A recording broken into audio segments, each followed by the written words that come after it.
Dead in the Constantine cemetery in 2007. WSBT's Kelly Stopczynski live for us in Paw Paw tonight, where she talked with some of the Michigan State Police cold case detectives. Kelly, court documents giving us a much clearer idea of why police arrested and charged McCann. One big thing, Jennifer, that really jumps out in these court documents, there's a time period from the time that Jodi Parrack was discovered that she was missing that night to where McCann was and what he was doing. No one seems to know what he was doing in that time period there. For instance, he apparently told detectives he took his two sons to the Dollar General, but when cops interviewed those two boys, they told police that trip never happened. Also that night, court documents say McCann repeatedly insisted that people search the cemetery for Jodi's body, but he himself never went to the cemetery. Court documents also say he acted very odd about the discovery of her body. Tonight, though, people in that small village of Constantine hoping that this big break in the case finally brings some answers.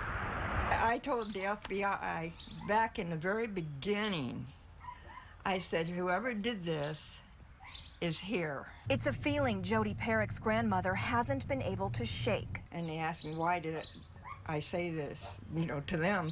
I said it because I feel it. Police say Ray McCann has been a person of interest from the very beginning. In fact, officers questioned him the night Parrack was murdered.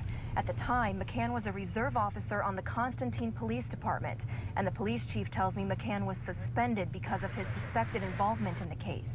He eventually resigned. We want the murderer.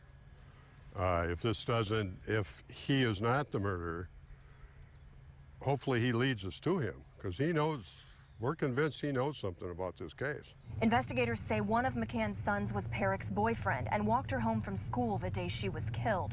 And even though Ray McCann was off from the department on sick leave, he came back to work that night to help search for the little girl. It makes you wonder, as maybe not that person, but for cover-up time, that was a lot of damn cover-up time. 6.5 years later, rumors are still going, and the village of Constantine still hasn't forgotten that terrible night. Well, I feel it's affected the entire town. I think people are more cautious with their children. And Linda Albaugh keeps a memory of Jodi on her front porch, a T-shirt with butterflies.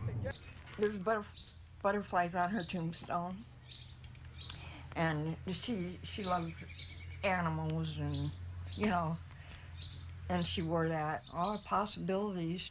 She could probably go anywhere in this world.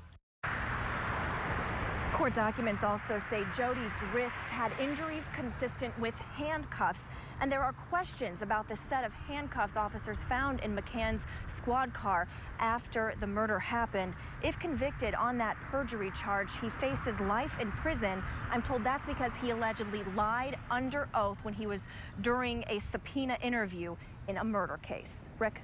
Well, Kelly, I'll take it from here, but police have obviously said they hope he's going to talk, that he's going to cooperate, that this may lead to more arrests. Any idea of how many more people they may be looking for? One more? Who knows?